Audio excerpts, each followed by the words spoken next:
Yes. Hello, everyone. Hello. How are y'all doing today? Podcast 111. 111. 11T1. Exactly, because this series, The Mandalorian, has 111 our hearts. Our hearts. I knew you were going to do that. That's absolutely perfect. Yep. It's something that's special to us.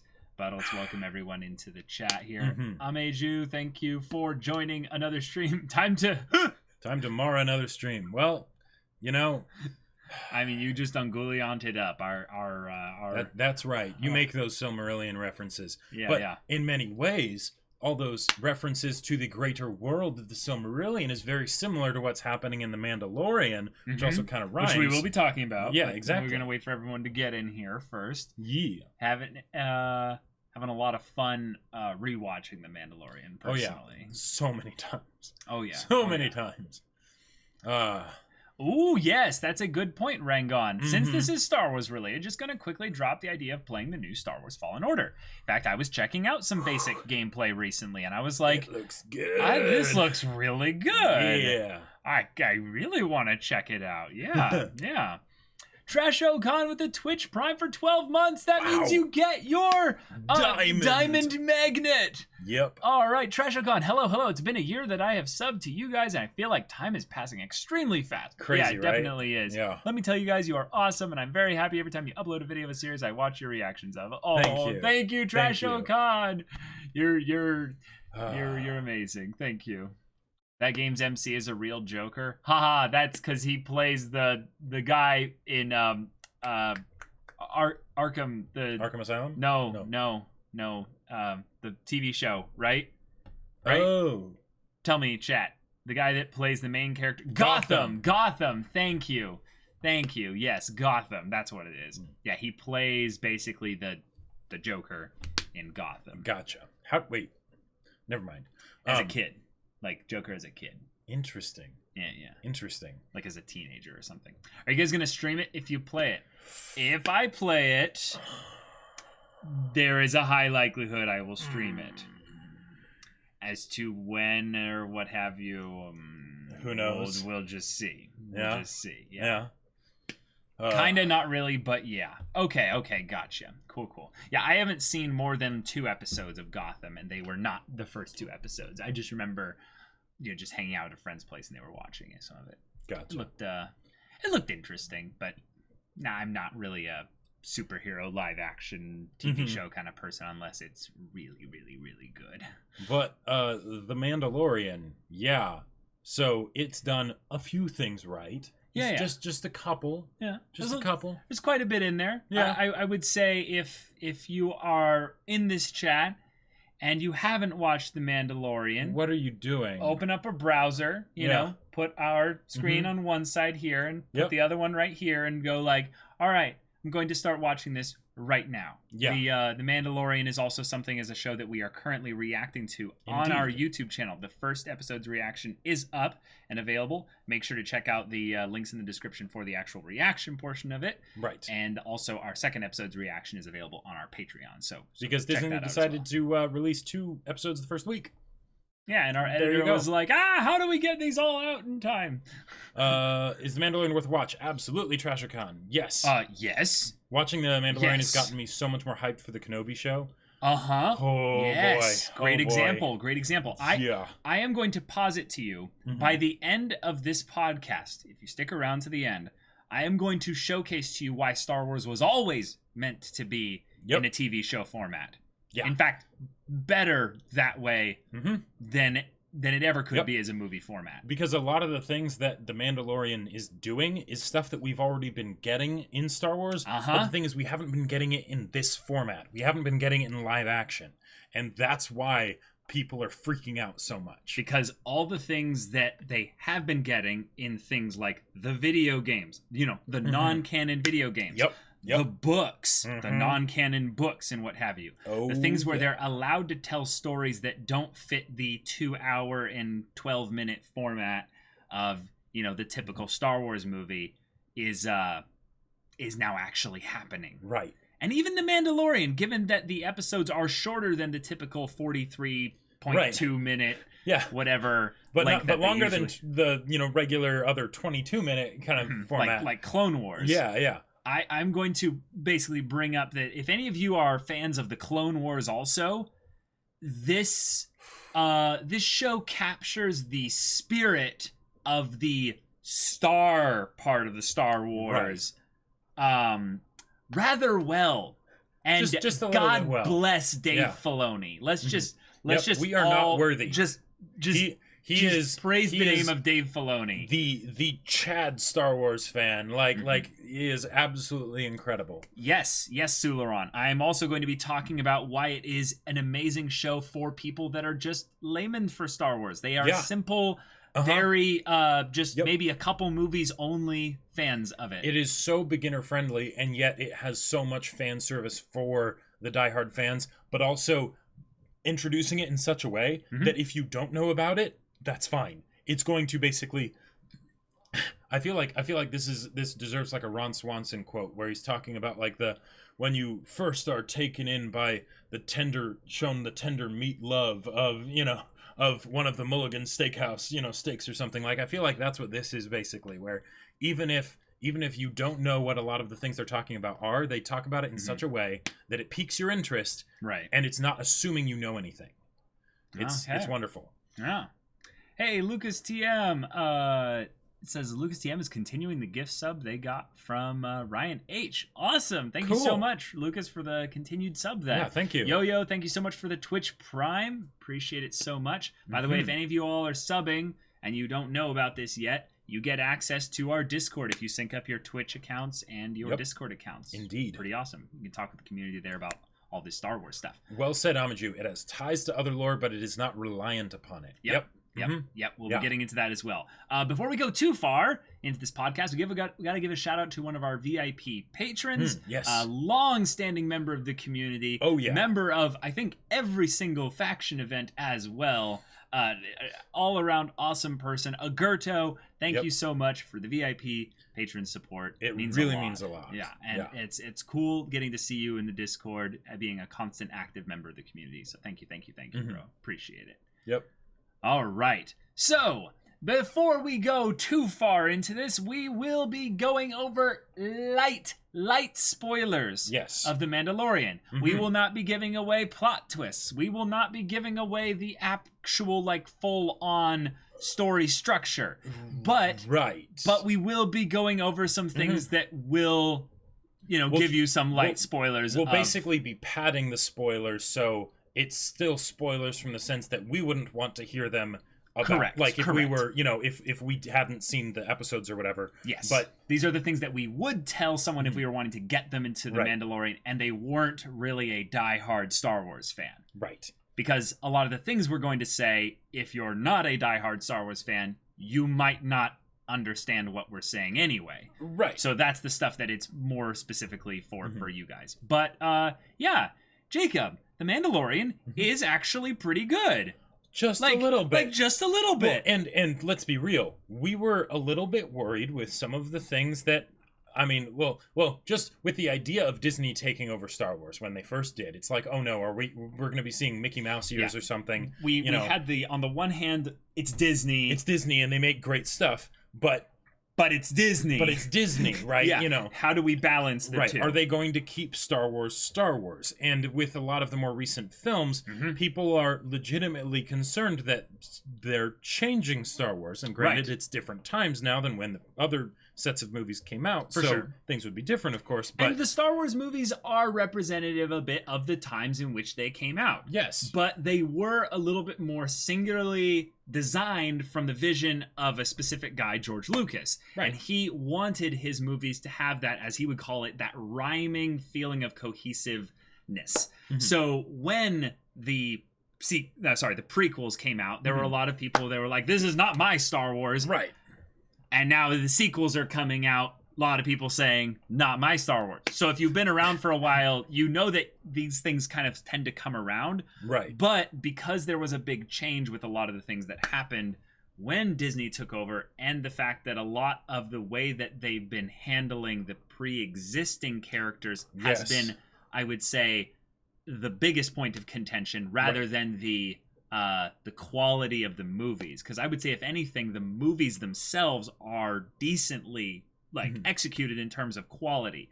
It's more things relating to the story-based decisions that are happening within the confines of a movie. Yeah, it's the and that's why this show is so wonderful. It's such a just a balm, because it feels like Star Wars again. It really feels like Star Wars. And the Clone Wars is probably the best and closest thing that we've got to before this, right? To that Star Wars feeling, but it was still something that was 3D animated, right? And and there would still be the episodes that maybe weren't quite as good or whatever, right? Clearly, like the Clone Wars was a show that also was within the vision of George Lucas, but we're going to introduce you to this absolute Chad Mad Lad guy that also, by the way, worked on a lot of Avatar: The Last Airbender, so he comes from good stock. I'm just going to say, Dave Filoni, then basically opted with George Lucas the Clone Wars TV show, which is, in my opinion, one of the best Star Wars works in general that we've gotten. Not just recently, but you look at everything that's ever been Star Wars, it's up there in the top 10. Like, it's that good. Now, this work, The Mandalorian, is only 2 episodes in. So how can we be saying that it's it's actually amazing and whatnot, any good, or that because it could totally bomb, right? But let's bring up a couple points here. Yeah, because when you think of Star Wars, y'all, you think about the characters, but you also think about the worlds. And I say worlds because usually in storytelling we just say the world, but in Star Wars, that's a bit low on the ambition scale side of things. We don't just have a world, we have worlds, plural, and with huge scale on everything from the ships to the species to the little details going on around behind the scenes. Just the raw amount of lore in Star Wars is ridiculous, and it's almost unrivaled. It's almost unrivaled, and the thing is that it's so cohesive. It's so cohesive. It makes sense, right? Whereas in a lot of things where when you get into super big lore things, like I'm thinking like Marvel and stuff like that, then you're dealing with alternate dimensional timelines and whatnot, right? So not everything is held together. You kind of have to take some stuff at a time, right? Yeah, and Star Wars is definitely a fantasy in a lot of ways. It is not a sci-fi, so a lot of it doesn't hold up under a microscope if you took everything in all at once. But this is what I'm bringing up here, is that the world in The Mandalorian in just 2 episodes is already showing the scale of ambition that all the movies did, but in an actual TV show. So how does that look? Here's an example of that. The protagonist doesn't feel like they cover the scope of the worlds. They feel small.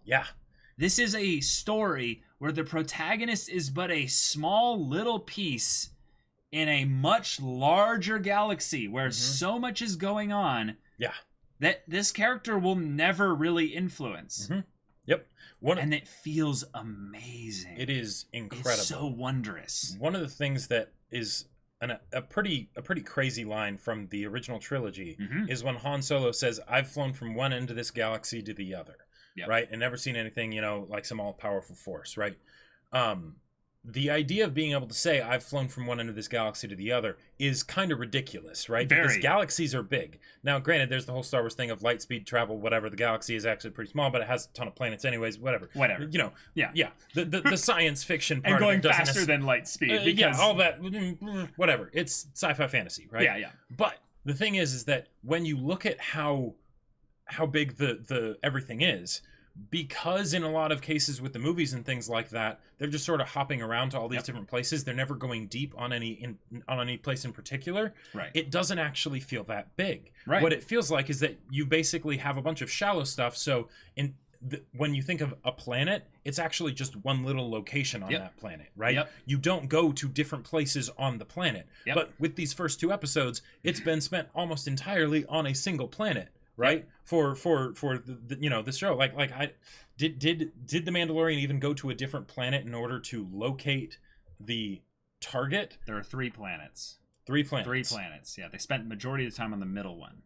Starts off on one planet. Right. Doing his first job. Yeah. And he goes to the next planet to turn in said job. Right. Gets the new job.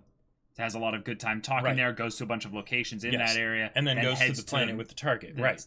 Planet with the target. And think like the cantina scene in A New Hope, right? Yeah. That was an example of going deep on a world, right? Because, okay, you've got Tatooine, you've got moisture farming and all this stuff in Tusken Raiders, but then there's this other side to Tatooine, right? Yeah. And this is all just one planet, right? That's all this. And then there's all, like all this other stuff that you wouldn't have thought about. And then they leave and they go somewhere else, right? Mm-hmm. But because, and those other places maybe they didn't go into nearly as deeply as Tatooine, but because they went deep on Tatooine, you assume that all these other places they go to have the same level of detail in all the places that, unless we see something to the contrary, we just assume that it's the same situation, right? Right. And in the case of The Mandalorian, because they hit those beats so well, it just feels like, this main character, he's one small person, albeit a badass, but one small person in a very big galaxy. Mm-hmm.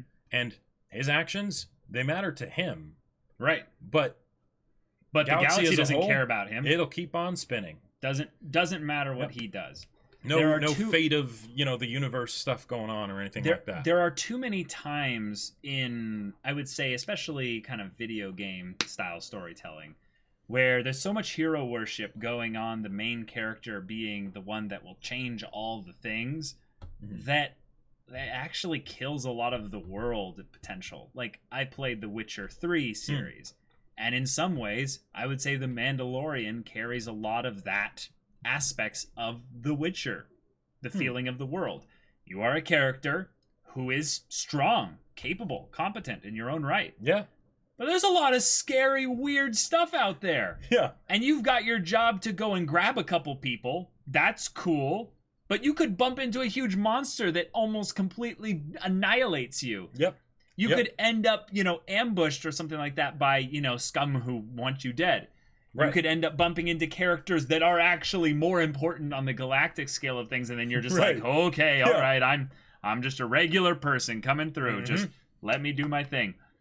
I really feel like it's that aspect of telling the silly, I meant to say simple. Telling a simple story of a character just going through the galaxy trying to figure their life out. Yeah. Feels like the world of Star Wars, the environment actually is a real place. And that ties in pretty neatly into the next bit here, is that The Mandalorian actually decides to tell a simple story. The times where I think Star Wars has gone off its rocker a little bit is when it tries to tell complicated stories for the necessity of having them be complicated stories. Galactic politics and trade agreements. Yeah. Having 7 different stories in one movie with different characters and not having any of those characters that you care about being the same ones, Mm-hmm. Yeah, I would say the weakest Star Wars movies are pretty easy to tell because you can't sum up the story in 2 sentences or one sentence. Yeah. Yeah. Mm-hmm. Yeah. In a lot of ways, I would say The Phantom Menace, The Last Jedi, maybe Solo, but, the weaker Star Wars movies, I would say, have that little bit of an issue where the story tries to go too big in scope. And I'm talking the story, not the world. Right. The story specifically, and then ends up bogging down with all these characters that either don't matter, these characters that end up being red herrings that aren't really important here. But in a TV show where you could tell a complicated story, I would say more effectively. Oh yeah, because you just way more time. They actually went the exact opposite route and told and are telling. Sorry, it's not over. Are telling an even simpler Star Wars story than some of the more simple Star Wars movies out there. And one of the things that blows me away about this is when you look at it, this show is incredibly refined to the point of like the production wise, yes. Right? Like you can tell that there's a lot of money behind this. Like think about this. It has the same budget as the final season of Game of Thrones, right? Yep. And the episodes are like a third of the length. Think about that. Because a lot of it isn't going to expensive actors. Well, and just randomly expositing and having filler fluff, right? When they do things where nothing is kind of happening, right? Where they're basically taking their time with something, they don't spend more time than they need to. They spend enough time to basically get the immersive impression across, right? And then they move on to the next thing. And I feel like that's something that cannot be understated, because so often in a TV show, I feel like you could run into something where it's just, hey, if we let it run on long enough, if there's enough, if there's just enough quantity to the material, then the people that do end up sticking around through that material will be pretty diehard fans of what they're watching, right? But in this case, they don't do that. They could do that. They have every opportunity to do that, especially with the kind of story that they're telling. But they don't. They don't even conform to the traditional length for the episodes, right? It's not a 45-minute, it's not a 23-minute. It's somewhere in the middle, but it varies from episode to episode based on what's needed. Yep. It's wonderful. These are all really good reasons as to why any show would be pretty good, but there's one here that I would say works exceptionally well for Star Wars. Even though we are no longer in the curse of George Lucas dialogue reigns. Right. Which, by the way, was always actually the worst thing about Star Wars. It was never really the plot. It was cringy dialogue. Like Anakin and Padme in Attack of the Clones, that could have been fixed if there wasn't as much "I hate sand," or "I'm tormented by the kiss you should never have given me." Yeah. He's jealous. He's holding me back. So yeah, that's acting also, but it is the dialogue. Yeah. This is something that in Star Wars, or really in any fantastical story, you need to get this down pat. Yes, I know the memes, exactly. Prequel memes are a thing because the dialogue was so cringy at times. Right. Now we've come full circle to appreciating it for its Shakespearean cringiness. Exactly. Is that The Mandalorian understands showing rather than telling. Yep. And I'm going to incorporate this into a little bit of the next point, but bear with me with this. When you're getting Star Wars for the first time, you're watching A New Hope. You're hearing Obi-Wan, our old wizened wizard Jedi Master guy, given a little bit of exposition, and you've never experienced Star Wars before. He actually does a bit of telling. And you realize there's this whole other world out there that's magnificent, or what have you. There's this part that makes you feel like, yes, this is the trope of when the wizard gives the young hero the tools that they will need in order to continue on the quest. Yes. Well, in this, there's no one holding your hand in this show. Right. There's no one actually really telling you too much because, one, we have a strong silent type character as the main character, and which they're means more or less alone. Which means they don't speak much at all. Yep. Which means there are many evocative shots where they have to bring you into somewhat the headspace of a character, which, by the way, is helmeted entirely. So you don't even see their face. So you don't even see their face, their reactions and stuff like that. So you need, not only that, you need a proper bit of emoting with the body language in order to understand what they're going through. But then you also need these very clever directing choices in order to make sure that the scope of the scene, the feeling you have of being in this world, and all of that is communicated properly rather than having someone exposit it. Yeah. And this is something I will even give a little bit of a knock on some aspect of the show for just being a slightly weaker part in general. The one part in the show, in my opinion, where they actually even slip up a little bit is when he's going on a mission. This is where the light spoiler stuff come in. And he captures someone, and this person's just a nervous wreck sitting there just jabbering. The reason is they're introducing the type of personality that the Mandalorian is. Right, so they bring in as contrast someone who talks too much. Right, which is necessary in order to show that, but the way it is done is it's a little goofy. Well, I personally still liked it. I liked it too. I just think in terms of the show being a 9 out of 10 thus far, it's the only part in the show, in my opinion, where it dips below a 9 out of 10 on average. So, the overall impression of this world is that you are going to see it. You're going to see a lot of it. There are almost no characters in there that are just going to sit there and just orate to you about all these things that you should know.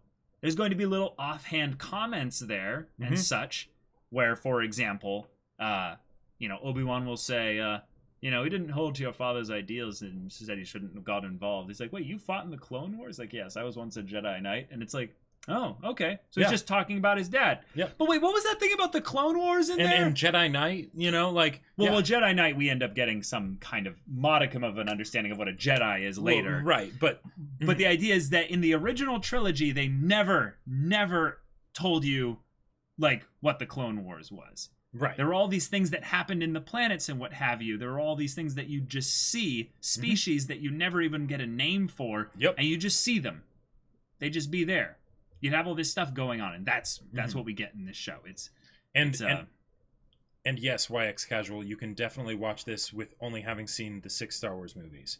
Like, yeah, you could even watch this with only watching the original trilogy. Yeah, like the I would almost put this on the level of like Lord of the Rings as far as how the shots of everything help make the world come alive. Because if you think about Lord of the Rings as a story, it's a very simple story, right? You know, you've got, let's take the MacGuffin to a place to defeat the evil darkness, right? That's nothing special. But the way that it's presented, it makes it feel like so much more. And I feel like even though these episodes are not 4-hour movies, right? They're, 35-minute little episodes. Right. It has that same feeling. And it's wonderful. Yes, I made you. That's the thing. That's the thing I was next going to bring in, is that my final point of this is that this show incorporates the Legends EU non-canon stuff rather than shying away from it. Yep. And this is where I'm going to get into fan service and the difference between fan service for the casuals. You know, basically the people that will just watch a few of the movies, and they don't even have to watch all the movies. Oh, yeah. But they're going to get fan serviced. Like, actually fan service in a good way. Oh, yeah. No spoilers on what that is, but you're going to get that. And then there's the oozing, intense, huge amounts of fan service for anyone that is a fan of the larger Star Wars mythos. Yep. It is absolutely... And it is all just... incredible. Extraneous stuff that is there because they have the ability to put it in. It is not necessary for the plot or your enjoyment of the show, but it adds so much more. And this is something that I will say is something that's a little bit of maybe a statement that goes against this whole thing just a little bit. I think that people who watch The Mandalorian and don't necessarily like it might be coming at it specifically from the standpoint of getting a TV show rather than getting more Star Wars. So an example of this would be that in a lot of what I would say typical Western TV shows will have is they'll try to make sure that certain pacing decisions are made consistently, which means I would say the tentpole limitations of where the story can go, you feel constricted in that a little bit. Yeah, and a lot of that's probably because of the budget behind it, because they like certain things to do are expensive, right? So they go for the biggest bang for their buck or whatever. I think it has nothing to do with the budget. I think it actually has entirely to do with the fact of the way it's distributed. And that they are trying to hit a specific demographic at a certain level within the confines of being on a TV channel. But guys, this is on Disney's own streaming service. With fat money behind it. Which means they have fat money behind it. Yep. Great people on the behind the scenes things. Not just people that love Star Wars, but people that love to make art. Right. And the thing is, they have both of those together at the same time. At the same time as also being on their own streaming service, which means that they can do whatever they want. Yep. Which means that all the nonsense I think you usually get on drama in TV shows that go on a specific TV channel, because they have to then confine by that little bit there. We don't have to deal with that there. Obviously, Disney has its own culture that it brings into the story there. There are some obvious bits in the show where you're like, that's merchandise, that's merchandise, that's merchandise. Or this could have been a lot more violent here, but they're keeping it family friendly, you know. But no, it does not. It does not break immersion at all. It does not break immersion in the slightest. Now, that is definitely a subjective thing, but I would posit you to give it a look and check. And one of these things that they're doing here with that is that they are actually bringing in things that are originally non-canon, yep, expanded universe, extra fan servicey stuff to build the world of Star Wars in a way that hasn't really been done since the Clone Wars. Right. Because I feel like with the sequel movies, they still introduce all these things, right? They in a lot of ways they still treat it on a surface level like Star Wars movies are treated, right? Because because with how big Star Wars is and how much money's behind it, they want to make sure they don't mess it up, right? Yeah. They want to make sure that they hit all the beats so that they can still like consistently get that return on investment, right?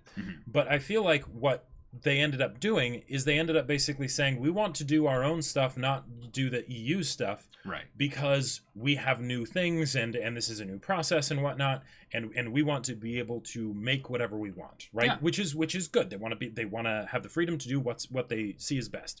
But because of that, whenever they would introduce elements in a very similar way to, say, the original trilogy would, like going to planets and things like that, I always knew that this is a temporary placeholder planet that is never going to come up again. Yep. Right? Yep. It's here, it's going to be used, and then it's going to be thrown out, right? There's not really anything else more to it than that. Here, because they're using the EU stuff, they're taking the stuff from Legends and bringing it into canon little bit by little bit. There's that sense, that this very real sense where they like all the people in the world, they know about the stuff that goes beyond, even if it's not in the camera perspective point of view, it exists out there. And that's the kind of stuff that you just don't get when it's made and developed specifically for this movie, right? So it's not just a fanboy thing is what I'm trying to say. It's not just something where because I love all this EU stuff, I get really excited when it's brought in. It really legitimately does so much to improve the quality of the storytelling. It does. There are a couple things that we noticed that they might have not just taken inspiration from, but things where they are constantly pushing Star Wars as a grander picture in a direction for things that set them up to do bigger things in the world via things like movies when they eventually come back to do more movies, because they're going to do that. The Rise of Skywalker is not going to be the last Star Wars movie. It's definitely not. Yes, that's a great point, Stika Smith. Yeah, they don't have to be confined into specific aspects of the time for the episodes. Yep. But there's a couple things that are, I would say, a bit of the themes of this story that translate out into some other kind of expand universe things that we very much appreciate. Like our main character is not wholly a good guy. Nope. No. Oh, no. He's a killer. Yeah. He is a cold killer. When that complication happens in episode 2, that was a non-violent complication, still someone that crossed him and shouldn't have and started stealing from him. He just starts killing. He just starts shooting, right? And it was hilarious in many ways, but it's also something where that's the kind of person he is. So if there are a lot of things that we're going to mention that basically if you liked this stuff in The Mandalorian, there is so much more that you can get into. This is just the tip of the iceberg. This is an example of what has already existed, and that's why we're so happy to see it. Right. So in the case of, like, say, someone that's a protagonist that is not necessarily a good guy, I would say the Mandalorian is an anti-hero. He has the good qualities to him. He's not a villain, right? But he doesn't have the usual good traits of a protagonist. He is in the neutral scale at best. Right, he is definitely in the neutral scale. If you want to go for a story that has the protagonist in the evil scale, an actual villain protagonist, the Darth Bane trilogy, and Bane has been canonized thanks to the Chad Dave Filoni. Yep.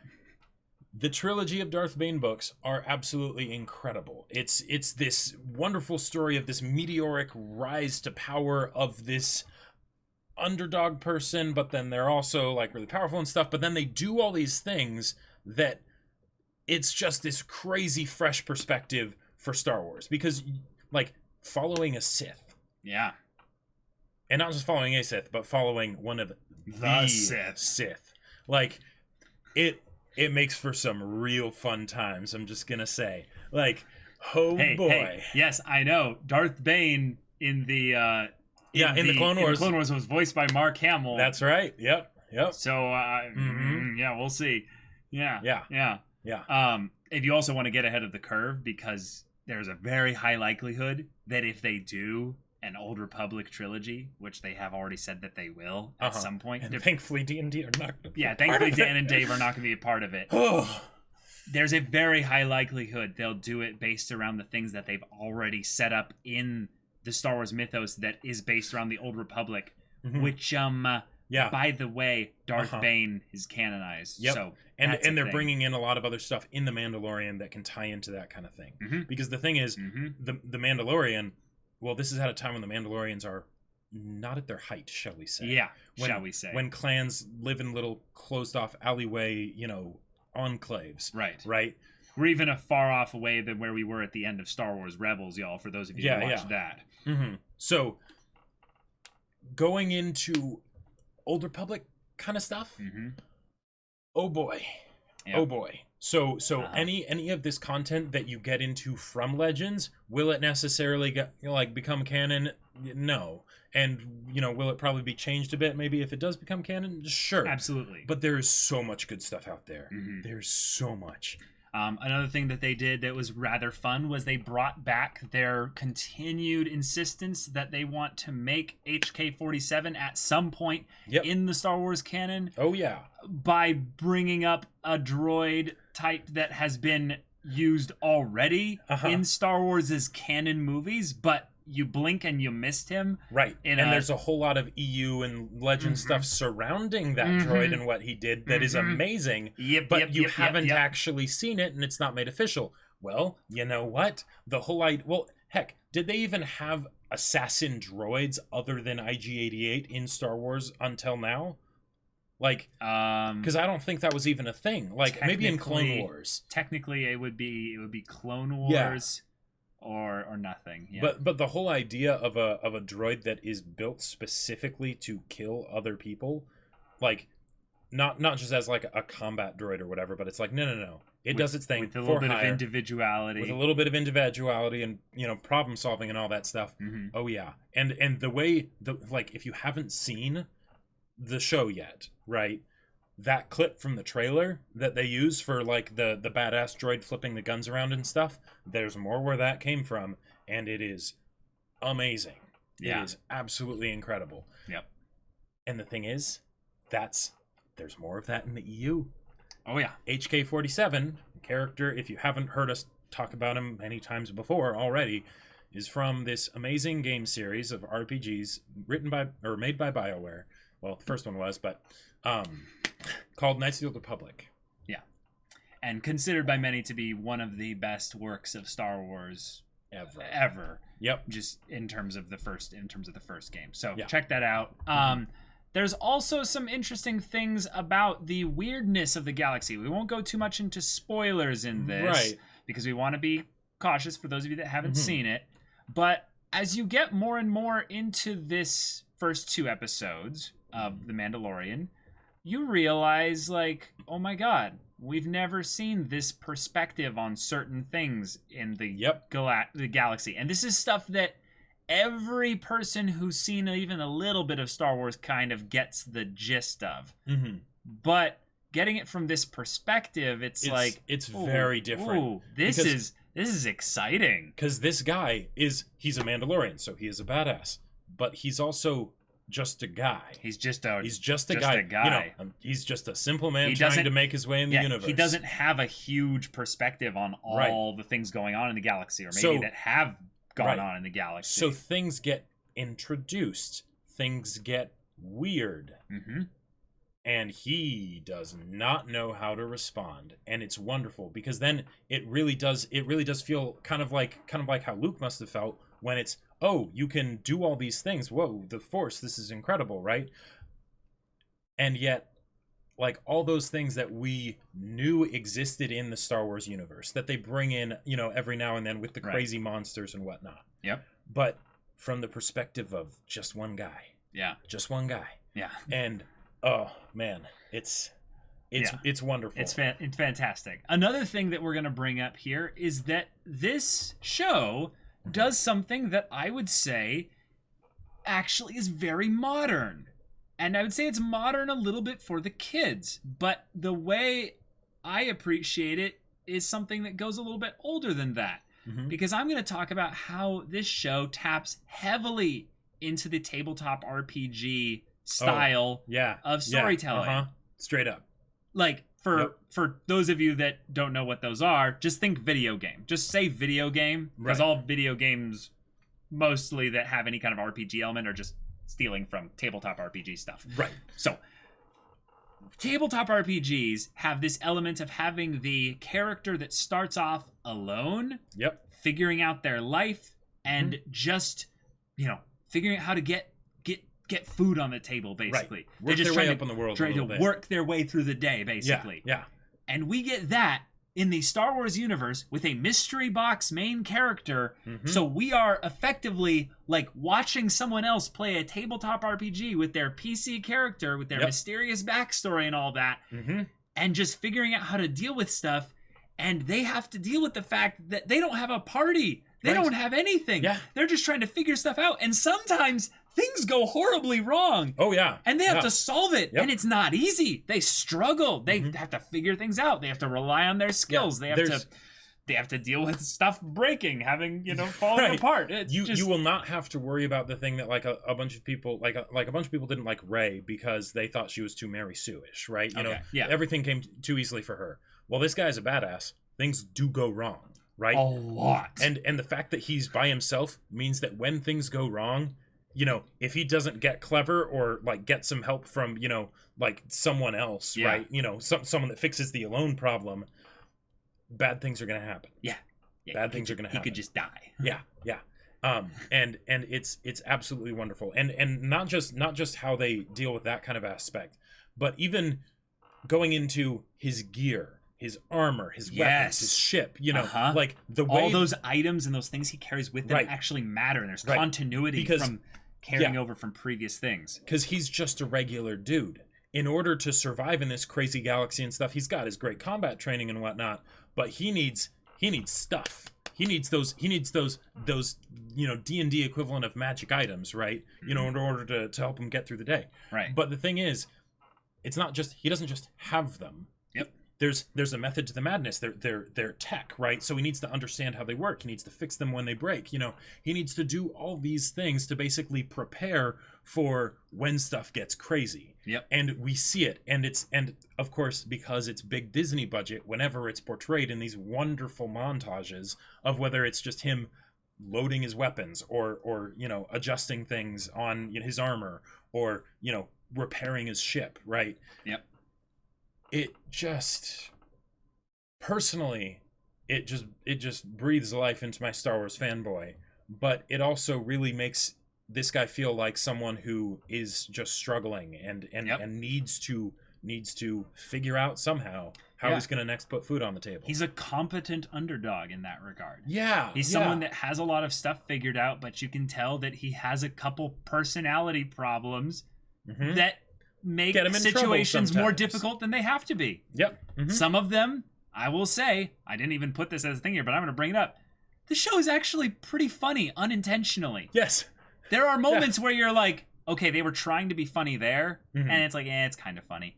But actually, the parts that are the funniest, at least for me, are parts where it's either an inside joke or it's just something that for whatever reason, the way it just happened, that was funny. That was really funny. Oh, yeah. And it doesn't feel like they're trying to do the Marvel thing of being like, haha, a joke every 12 seconds. Joke.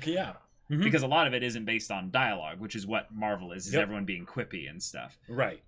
And you can't really make pop culture references in Star Wars in order to garner a laugh. And people are like, 80s stuff. I get that. Yeah. The other thing here is the lore. Lore. This is the one that is specifically for you hardcore, crazy Star Wars, consume everything fans out there. It is there. Yeah. And it is there in spades. Like, okay, so do you remember in the prequels when you ever hear the tragedy of Darth Plagueis the Wise? Right? That was probably the best lore dump in the prequels, right? Or in Star Wars. Or potentially even in Star Wars, right? Yeah. And the thing is that there's stuff like that. It's not presented in the same way because he's not around people that will give big lore dumps, but it's more that he sees the signs of it. And when there's stuff that's like, you know, weird lore stuff that maybe even he doesn't really get, he takes note of it because I don't really get this and I need to understand what's around me if I'm going to survive, right? Yeah. And the thing is that is something that also exists in the EU a lot. Yeah. One of my other favorite things in the EU is this character called Kreia from the second Knights of the Old Republic game. Yes. And she basically is like that Plagueis conversation, but just as a character.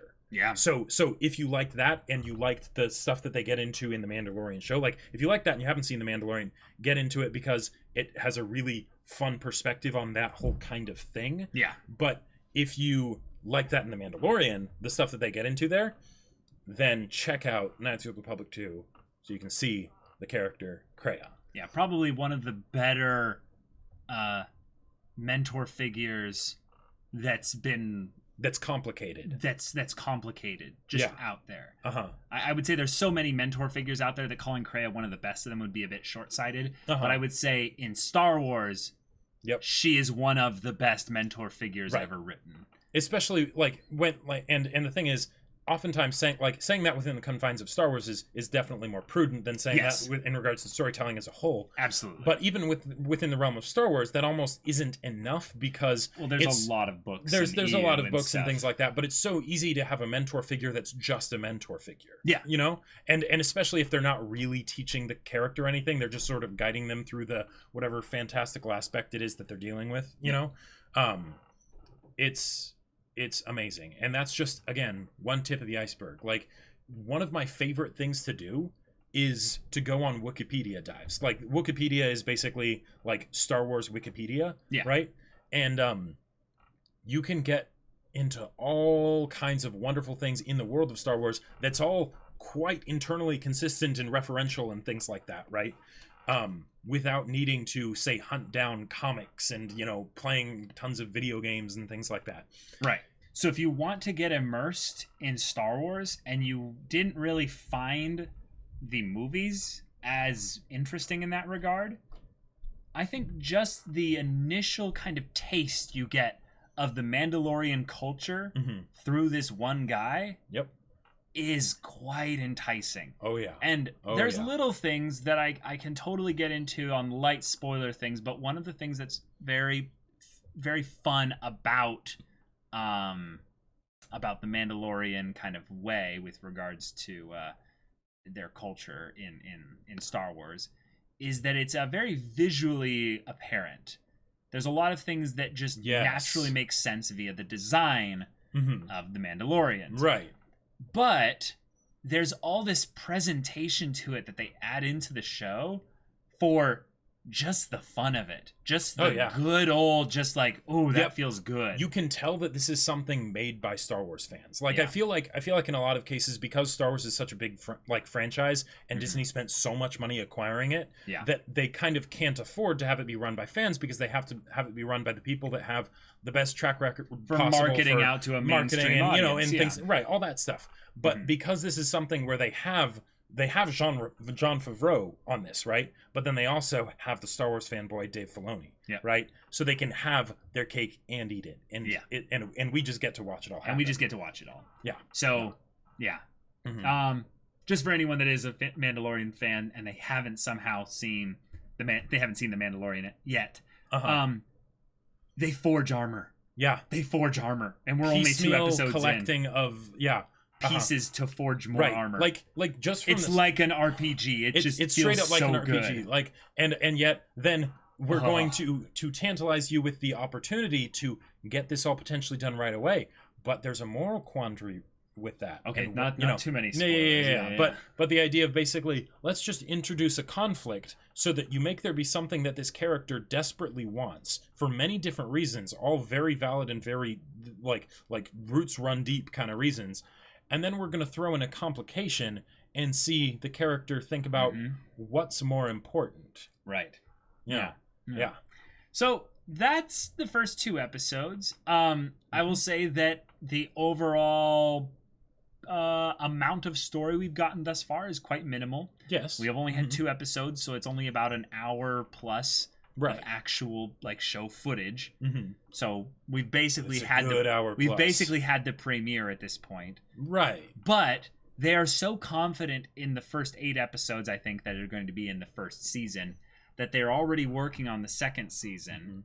And the amount of good people involved in this work is something that if you are not watching it now, I highly recommend watching it like once you can get it all in like a month's worth of Disney Plus subscription.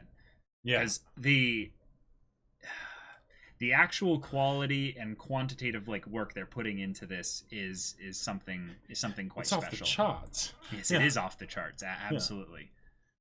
Yeah. Maria Lesme 97. Oh, thanks for all the tidbits and being a part of the chat here. They actually, if you have seen the Clone Wars and Star Wars Rebels, the 2 Dave Filoni animated TV shows, they have given tons of acknowledgement to KOTOR 1 and KOTOR 2. Yes. And in fact, the best way they've done it is via very, very subtle little things that are, I would say, ancillary to the KOTOR 1 and KOTOR 2 story. For example, Malachor 5 and the devastation that happened there is now canon. Think about that. That there was a Jedi massacre on Malachor 5 with characters that actually went there, and like, you know, they don't say that it was a mass shadow generator or what have you there. Right, but right. They go into stuff like that. Yep. Oh, and you know all the Hammerhead style cruisers that have just been added into a bunch of things recently? Yeah. Did you know that design came entirely from Knights of the Old Republic 1? Yep. Not a Lucas, designed thing. Oh yeah. And Maria Lesme also pointed out that Kreia has a bunch of like just so this mentor character we were talking about, just her philosophy has analysis videos for online because it's that good. Oh yeah. Like Kreia's that good. Yeah. Big question is if Caleb has enough different shirts for the next 6 episodes. I have so much Star Wars paraphernalia. I don't have that much, but I have quite a bit, so I'd be surprised if I couldn't get away with it. Revan's story is amazing and how he affected the Mandalore. That's another thing. Yep. By the way, did you know that they almost made Revan canon instead of Bane? Really? But instead, they decided, no, let's have Bane because he's the one that created the rule of 2. Yeah, So if Dave Filoni wanted a second chance to make Revan canon, he could end up bringing up the Mandalorian Wars with the Jedi. Yep, and that person that was a bit involved with that with whole ending situation. The whole war. Yeah. Well, since and also, they've already canonized Malachor 5. Yep. Well, and that's another thing too. So if the rule of 2, only 2 there are, no more, no less, a master and an apprentice, right? Bane trilogy, that's the origin of that. So if that piques your interest at all, that's another reason to read it. Yes. We definitely had a lot of things that I think people had some questions about and stuff as well. So if you have questions regarding the Mandalorian show or anything like that, let me know. Put it in the chat here. I'm going to read off a couple follows. Fall Rain, Reaction Shank, and Prothum Plays. Thank you so much for the follows, everybody. Yes, thank you. Appreciate it. Oh my gosh. Well, that lasts from Bane until Crate. Crate tried new things and got thrown into the sun. Yes. Hey, that's another reason to get Disney Plus. All the good Star Wars expanded stuff through the Dave Filoni TV shows, i.e. Clone Wars and Star Wars Rebels, are all available on there. Yep. And Clone Wars is getting a 7th season pretty soon. I don't know if they said it was releasing like in a month or if it was just by the end of the year they were going to start it. Do you think the helmet will ever come off? Oh, the helmet will definitely come off, but it is not going to happen anytime soon. And hopefully it's not near any mountains when it happens. Yeah. Can we canonize the Arl not Star Wars? Hey, Qui-Gon, what is midichlorians? It's heroin. Yeah. Oh my do you think this will be more Journeys of the Mando or more big plot stuff? I think more Journeys of the Mandalorian kind of thing. Journeys of the Mandalorian for sure. The big plot stuff is going to be relegated to the MacGuffin that was brought in to the whole side of things. But I don't even think that's going to be a huge big plot thing as much as it's going to be how it complicates the journeys of the Mandalorian. But yeah, I definitely do think that it will be primarily him going about and doing his jobs and how that works as well. Christmas special is becoming more and more canon. That freaking joke with the mythosaur still gives me like such chuckles that's actually a thing now. No. Even if it started from interesting origins, right, it became its own thing. It did. It became its own thing. And it became in its the own EU. thing. It became its own thing also before the Mandalorian TV right, show. exactly. Yeah. Are we going to explore the ominous things that old Pappy Palps felt near his end? Well, what do you mean by end? Because now... Well, yeah. Yeah. Oh, yeah, that's another thing.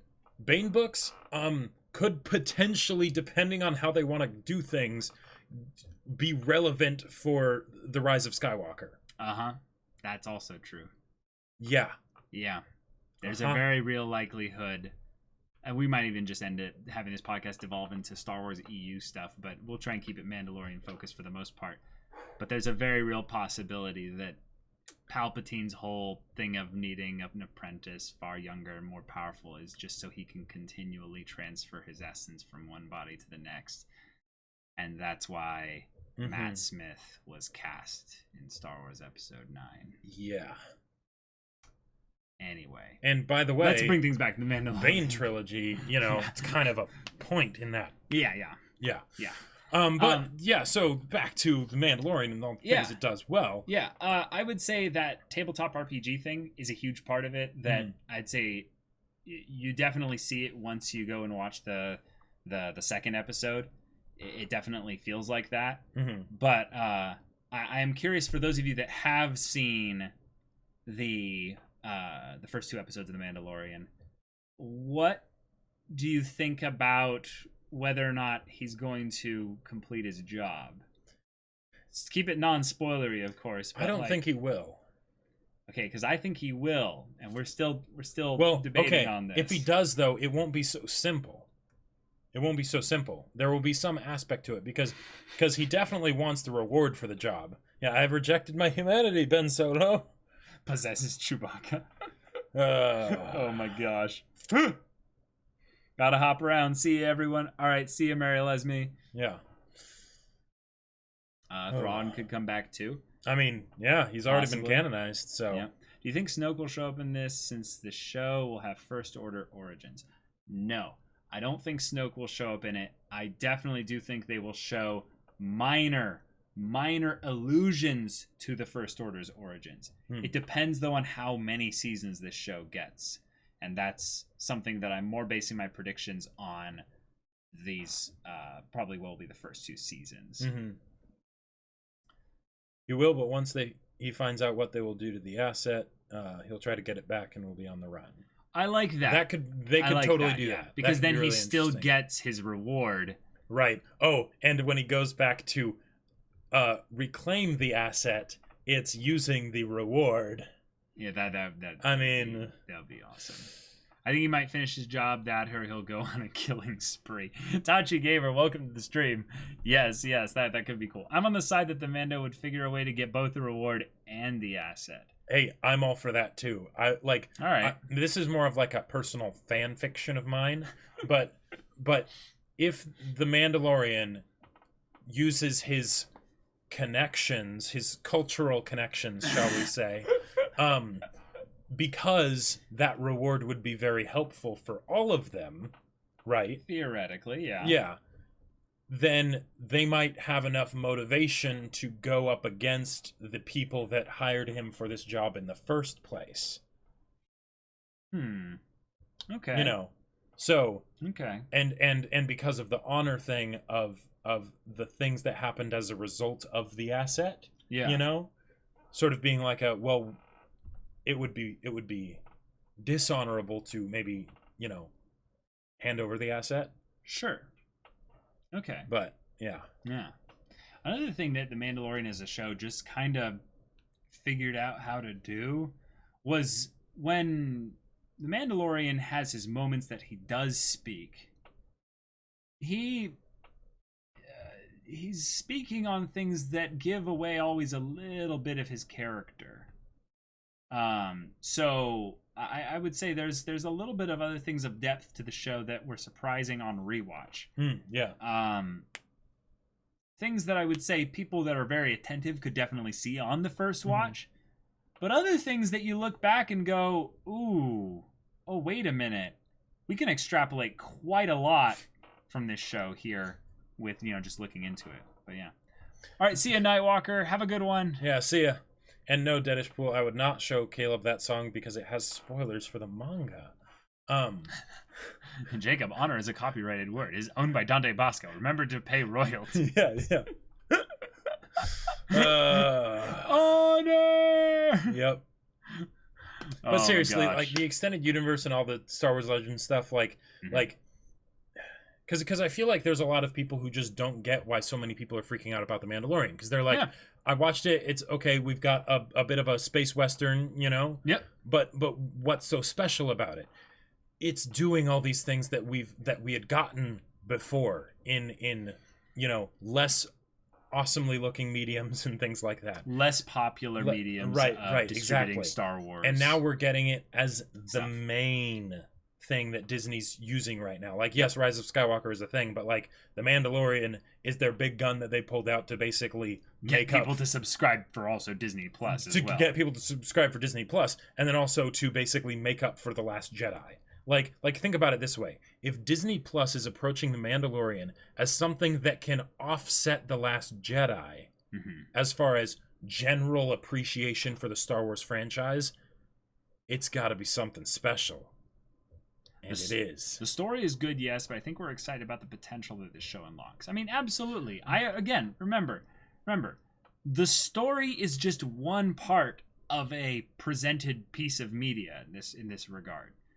There's all the other things incorporated with it, whereas the story is just the plot of what we're seeing there. I guess what I'm meaning is more plot, and you could be saying story, meaning the whole encompassing thing there. It's all semantics at that point. And the main reason why I'm not worried about it, because 2 episodes, we've seen shows, bomb after, a great opening, right? Yeah. But because of the way that they're so meticulously touching on all these little things throughout the episodes, and the amount of money that's behind it, so that it won't get to a point where it's just rushed and cranked out, right? Right. Like in terms of production, right? Because Disney is really making this exactly the way they want it to be, their perfect product, basically. But I want to bring up also the fact that a lot of people who have been worried about Star Wars are worried because it's Disney making it. And while Disney is definitely making this, it is a large group of people that are each individually also a part of the making it process that I would say we sometimes forget is like usually a thing with Star Wars. But because this is a TV show, there's actually a lot of work that needs to be delegated out to individuals so that they can, work on things individually at a time and stuff. So seeing things like, Dave Filoni and Jon Favreau and Taika Waititi and some other amazing directors on this project, if that doesn't excite you, I don't know what will. Yeah. Just these are some of the people that have made some of the best stuff with Disney in the last, Yep. Like, heck, next thing you'll know, like the only reason why they didn't get the Russo brothers on this was because they were just tired from doing all the Avengers stuff and kicking ass for the last 5 years or what have you. So there's that. But yeah, it's awesome. The most important is the meme potential, of course. Let's not forget. I have spoken. Yes, indeed. I definitely agree. I would say that there's a lot of meme potential in this. I've already seen quite a few. Suka! Yeah. Suka! Yeah. Oh, man. Is it sad that I am placing more excitement into the Amazon Second Age Middle Earth show? Am I hoping in vain? Why would that be sad? you are like both is good. You know? Yeah, you are absolutely championing all things Middle Earth and Lord of the Rings. Oh yeah, in our Twitch chat on like, so I absolutely understand why you would be more excited for that. And just from a personal perspective, growing up, my childhood was this: it was Star Wars and Lord of the Rings. Yep, those two. No more, the no union less. of the two towers. Yes, indeed. So yeah, I mean, the fact that this is the kind of world that we live in, where we can get these kind of crazy high budget shows, right, to actually be done well with the same care and attention that would be given to like blockbusters and things like that. That's insane. Yep. That's insane. Yep. Like there's also the Witcher show and things like that. Like, and I haven't even played the game, and I know that we're getting spoiled by being able to get that. We're supposed to also be getting a Wheel of Time TV. Yeah. Like this is a crazy world we live in. Maybe that's what should have been the title of this podcast. This is the golden age of fan content. Yeah.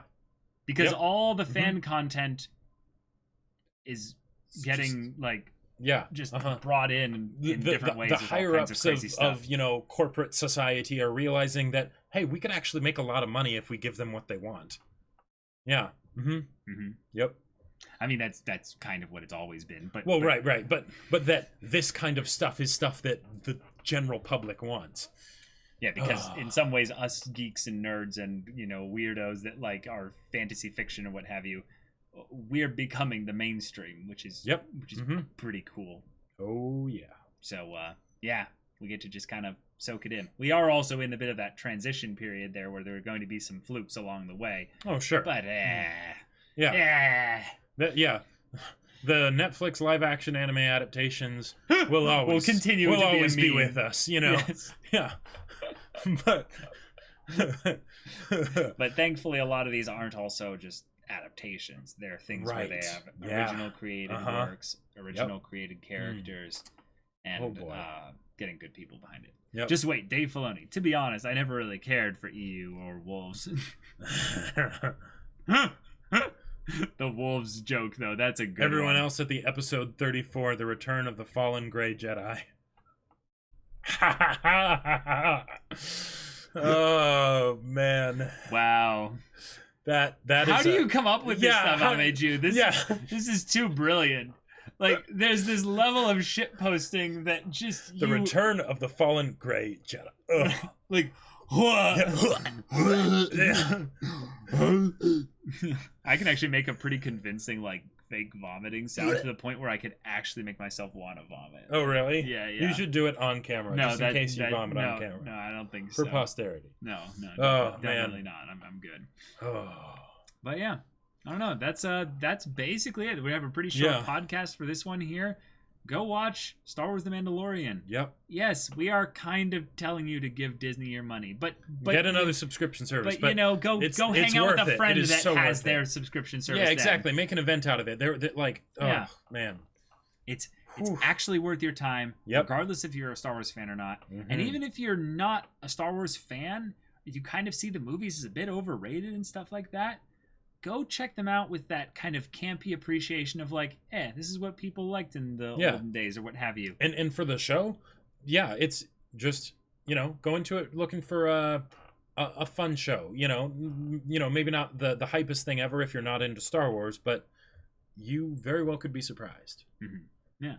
So we got all our streams y'all going on. I'm almost thinking of taking y'all seriously about that Star Wars Jedi Fallen Order thing.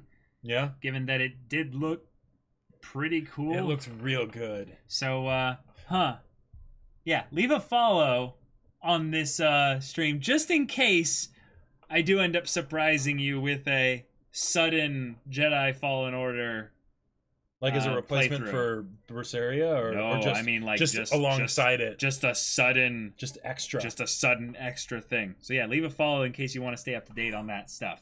Also, our streams are all at 3 p.m. Pacific time currently. Monday, Tuesday, Thursday, Friday. Monday we've got our podcast. Tuesday we do our One Piece manga reviews with voice acting and incredible ridiculousness. It is amazing, excellent, so and wonderful, and so great. And on Thursday you're playing That's right. I'm playing Yakuza 0. Yakuza 0. Just started it up this last week, and it is wow. Yeah. Yeah, I already did karaoke 10 different times. Oh my god, yeah. karaoke? Yeah, it's great. And you're Yakuza? Oh yeah. What? Yeah, it's fantastic.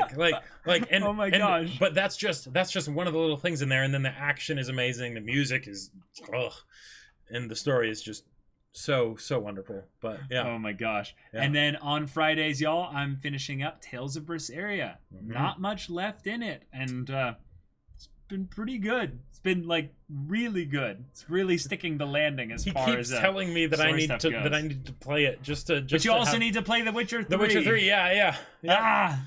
Oh, so man. y'all, stay up to date on all that stuff. If you are a sub and you're not in the Discord yet, what are you doing? Sync up your Twitch and Discord account so you can get in on that, and also get your sweet magnet badge if you're not a sub yet and you want to have Bezos. Throw some money at us, pay for your sub. Yep. Also, be sure to check out on Amazon my sci-fi novel Battle Lines. That's available in both hardcover and ebook. Link is in the description of all our videos. It's pretty great. Yeah. So see you all in the next one tomorrow. One Piece, y'all. But until then, we're Semblance of Sanity. I'm Caleb. I'm Jacob. And we'll see you all next time. Oh man. There. I don't know. Like Jedi Fallen Order, that could be a that gameplay did look really good. I really miss Jedi Academy style. Like that looks like Jedi Academy mixed with like all the best things of like Battlefront. Sure. Like, ugh. Yeah. Insert 177013 joke. Yeah. Well, the thing is, I still need to get Caleb to read the Domestic Girlfriend manga because I feel like we're